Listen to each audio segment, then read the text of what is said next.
An unidentified submerged object, USO, is an unidentified object submerged in water.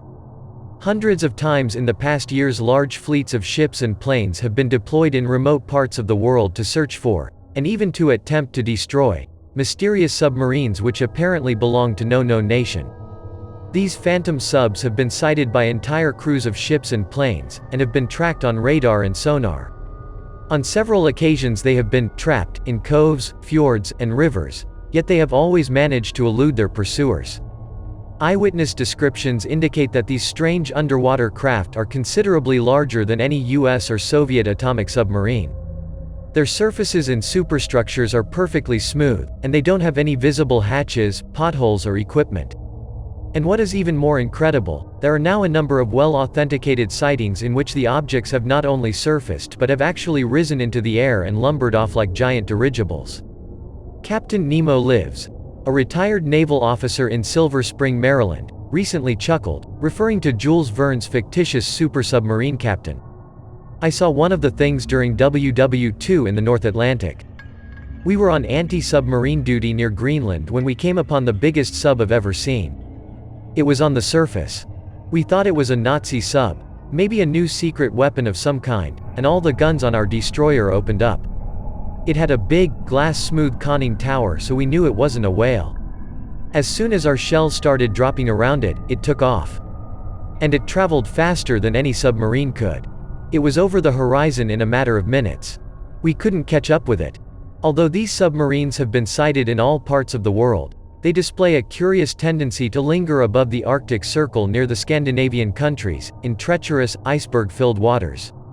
An interesting incident took place in a remote fjord 60 miles inland in Norway.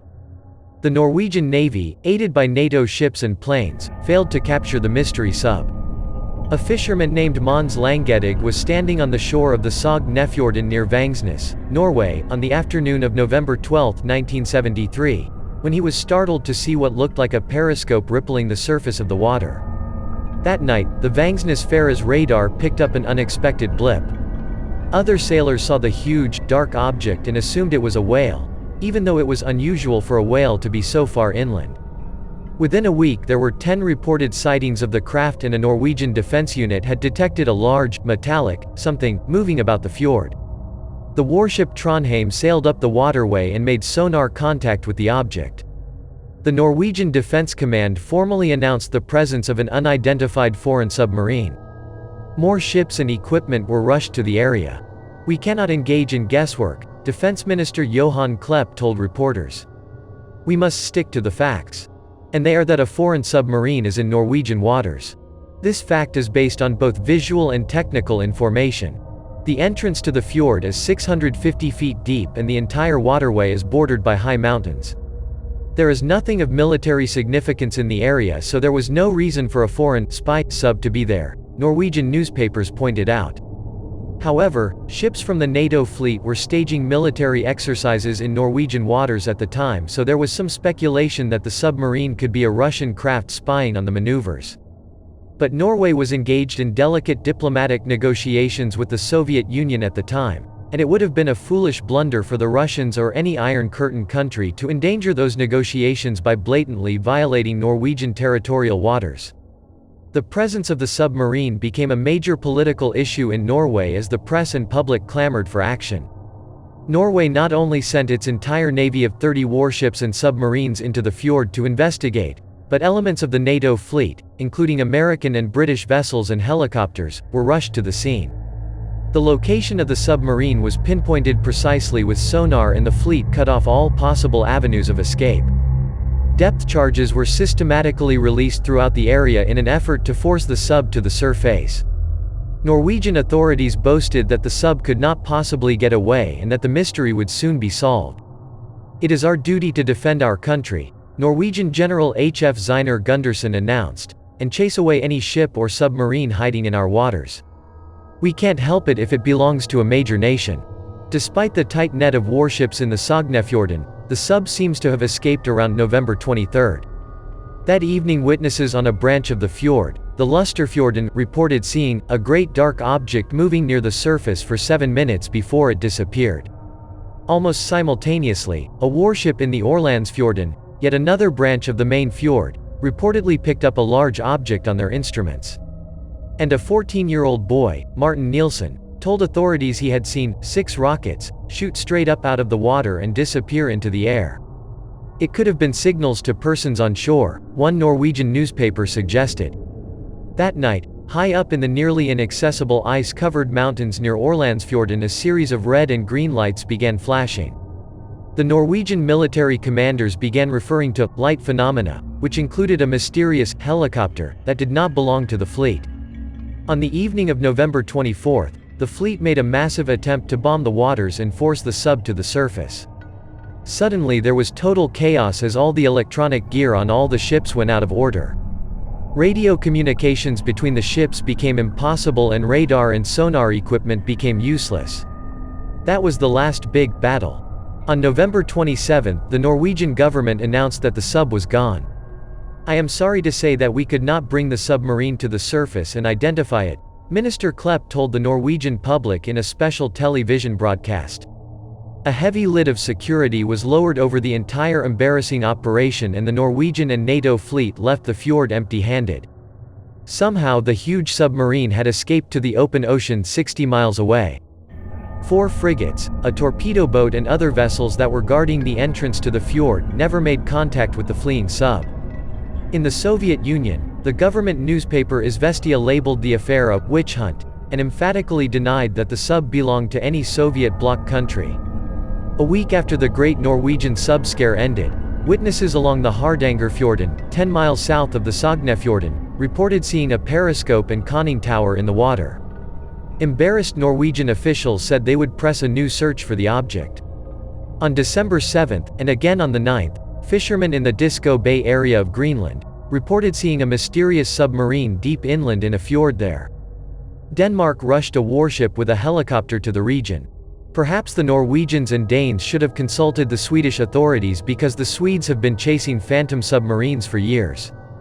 On September 12, 1969, one of these objects startled Swedish authorities by surfacing in a restricted military area near Stockholm. Swedish ships closed in and boasted they had trapped the sub. It got away. But a year later, on November 12, 1970, it came back. Again, the Swedish fleet turned out, and once again the sub vanished. Back on August 24, 1962, a mystery sub alarmed the citizens of Gotland, an island off the coast of Sweden. Ships of the Swedish Navy rushed to the island, located the sub with their electronic gear and seeded the area with depth charges, but it somehow evaded them. The history of these mysterious underwater craft extends back much further. There were periodic submarine scares in the 1920s.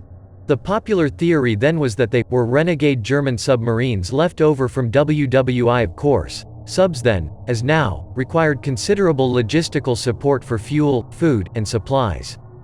360 Saga. It is very unlikely that any wartime submarine could remain operational for very long once it was cut off from such support. Scandinavian researchers such as Jan Ove Sundberg and Ake Franzen of the Riks organization and UFOs Sverige have sifted through old newspaper files and reconstructed now forgotten events of the 1930s. Beginning in 1933, Sweden, Norway, and Finland were flooded by a wave of sightings of ghost flyers, which aroused the authorities of those countries and led to massive hunts and investigations on the same scale as the submarine hunt of November 1972. The areas visited by the ghost flyers were far to the north, mainly above the Arctic Circle, snowbound, mountainous, and very thinly populated. Day after day, and night after night during the winter of 1933-34, the ghost flyers passed over regular routes, flying in all kinds of weather and openly defying the tiny Swedish Air Force.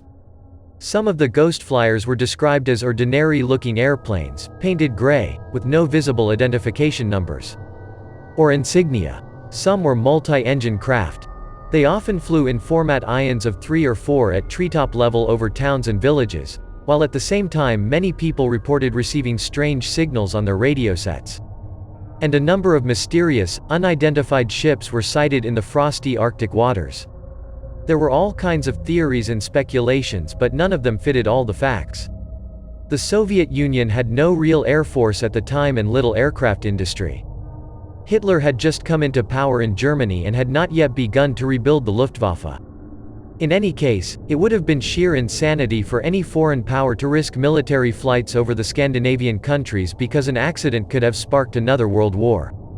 Swedish authorities were particularly concerned because the ghost flyers returned again and again to restricted military areas, maneuvering over forts and naval stations, and, incidentally, visiting the very places that became sites for the mystery submarine searches 30 years later. These phantom airplanes operated throughout the 1930s. They were also seen over England, France, and even over New York City. After one had repeatedly buzzed a fort at Boden, Sweden, in 1937, a formal government hearing was held. The Swedish Minister of Defense pointed out that extensive investigations had been carried out, special searchlights and listening devices had been installed in the sighting areas, and all the results had been negative. That September, unfamiliar aeroplanes circled the Swedish naval installation at Karlskrona several times. A mystery sub would appear at Karlskrona in 1970. These submarines have been frequent visitors to the waters around Scotland and England, as have the ghost flyers. On February 12, 1965, 4 witnesses reported seeing a ghost plane dive into the sea near Minehead on the North Devon coast. The plane was so unusual it attracted our attention, one witness said. There was something abnormal about it. It did not seem to be distinct, but had a misty appearance, yet there was no fog or mist about. It came from behind some trees. Then it literally disappeared before our eyes. The strange part was that it made no sound, and did riot appear to have an engine. But it was certainly not a glider. Ships and RAF helicopters searched the area but couldn't find a trace of the thing. Another major submarine search took place in Argentina in February 1960. After reliable witnesses reported seeing the strange-looking giant metallic cigar slicing through the waters of the Gulf of San Matias and Nuevo Gulf, the Argentine Navy sent a large force of ships and planes to the area which, incidentally, was close to the Antarctic Circle. For 2 weeks the naval forces dropped depth charges and probed the Nuevo Gulf with sonar. They detected not 1, but 2 submarines. The objects remained submerged and, although the Argentine authorities believed they had the things trapped in the Gulf, they finally disappeared. One native of the region was quoted by retired British consulate officer Gordon Creighton as saying, "It is absolutely certain that in the depths of the Gulf of San Matias there is a flying saucer base." These happenings are common knowledge throughout a large region of Patagonia, where it is a regular and quite normal thing for people to be heard speaking of the Martians. In 1965, the mystery submarines put in an appearance around Australia and New Zealand, prompting a massive search by the Royal Australian Navy. That January, an airline pilot reported seeing a long metallic object. The shape was not that of a normal submarine, in shallow water at the end of Kaipara Harbor, NZ. He circled it and noted that it had no superstructure but appeared to have a hatch on top. Naval investigators found nothing and said the water was too shallow for a submarine. 4 months later, 3 different submarine sightings were reported within 5 days near Brisbane, Australia. The objects were at least 100 feet long with small structures mounted on their stems.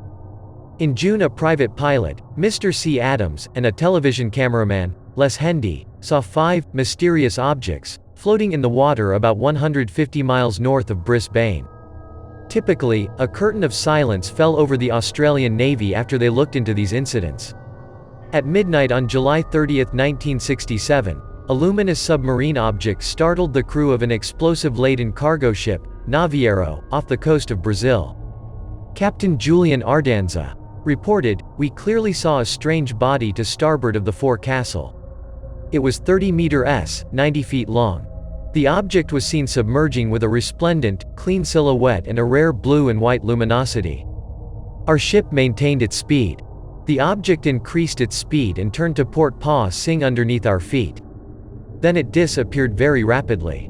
It was as if it had been a submarine. I have no idea what type of ship it was."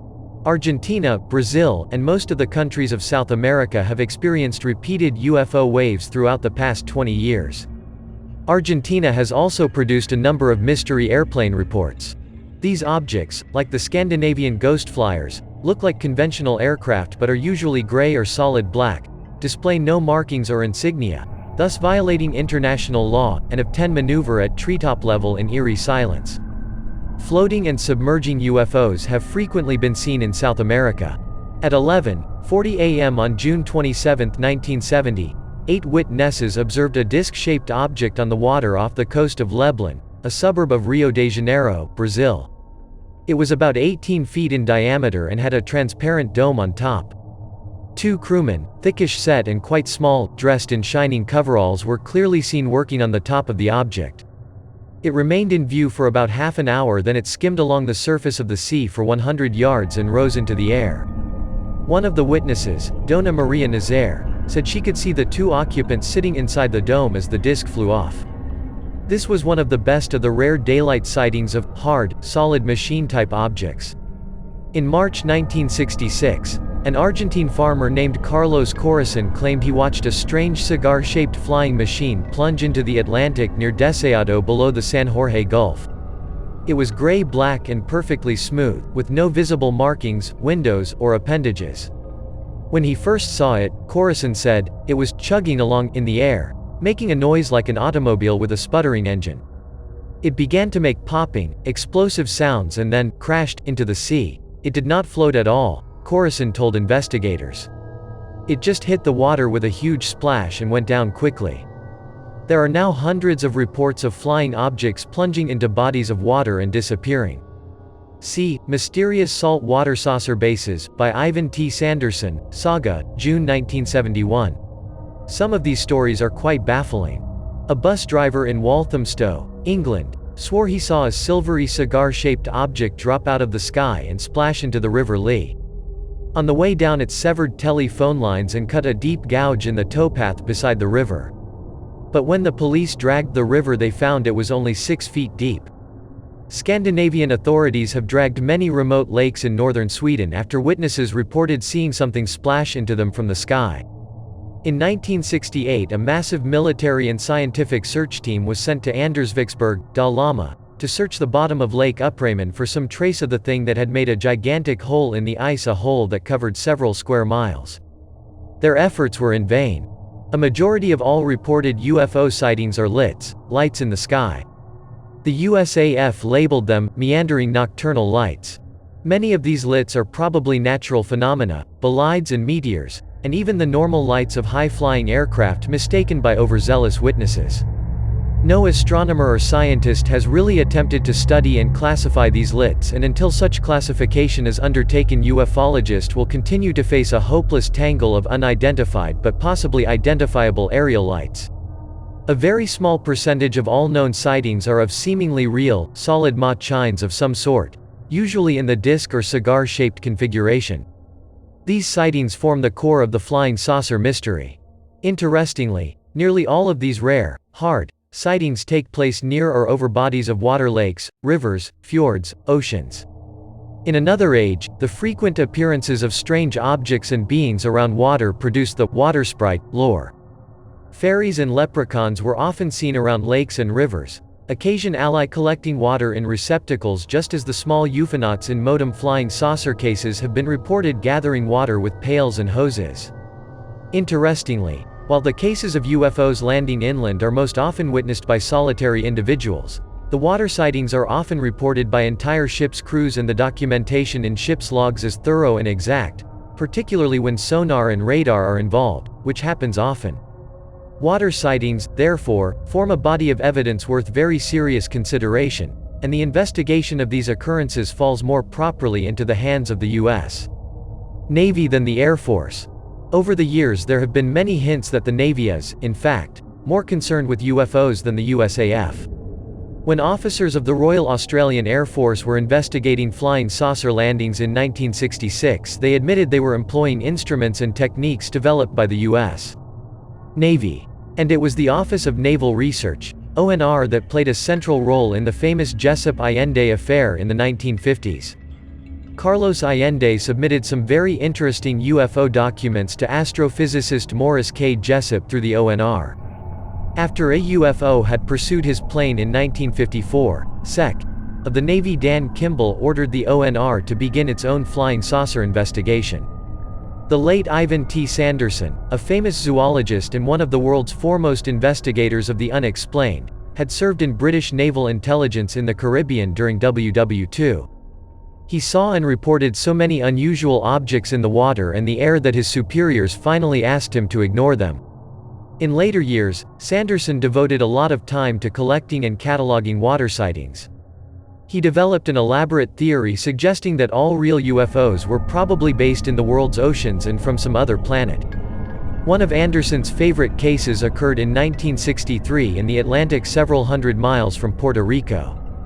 A group of naval vessels were engaged in a military exercise when their sonar picked up a moving underwater object. Several ships and aircraft all zeroed in on the same thing, with their equipment. All reported that it was traveling at the incredible speed of 150 knots. They tracked it for 4 days and at times it dove to the astounding depth of 27,000 feet. So whatever it was, it outperformed any known submarine or fish.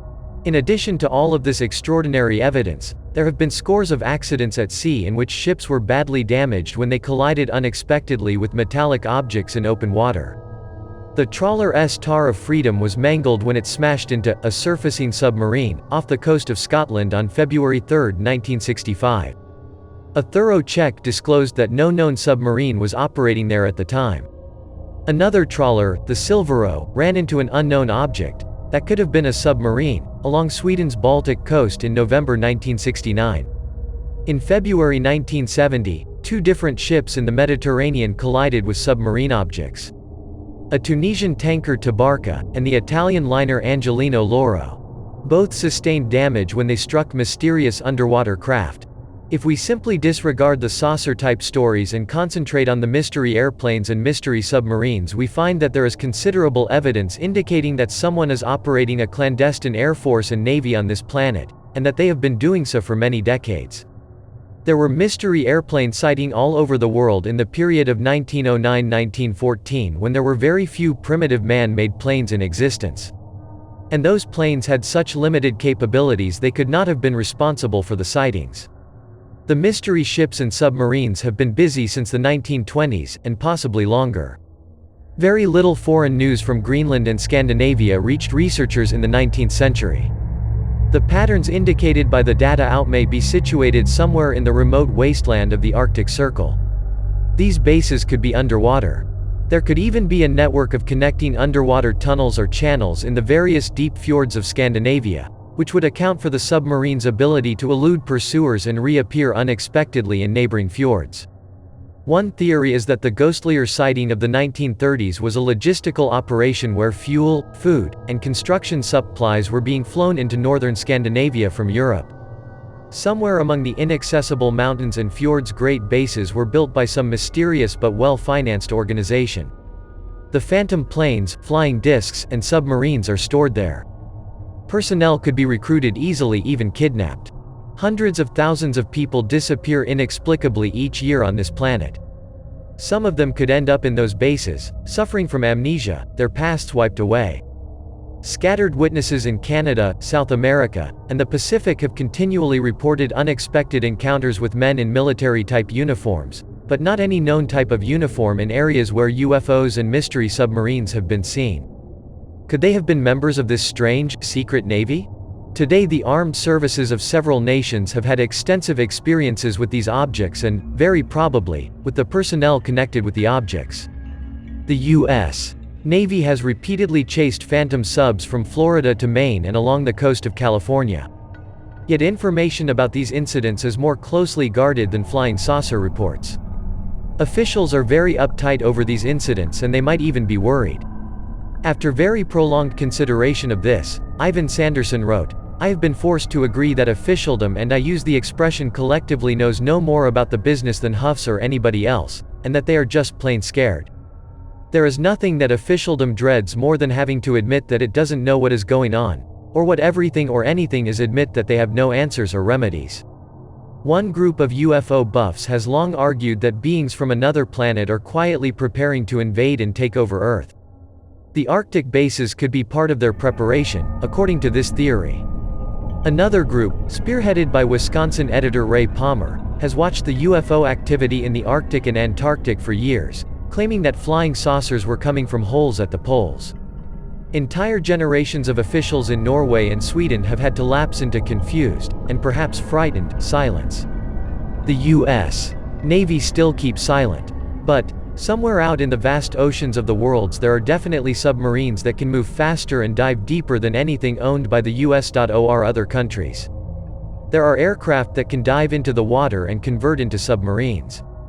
And there are ordinary, air-breathing, earthling types manning these objects. What are their allegiances? Why do they hide from us? And what are they really up to?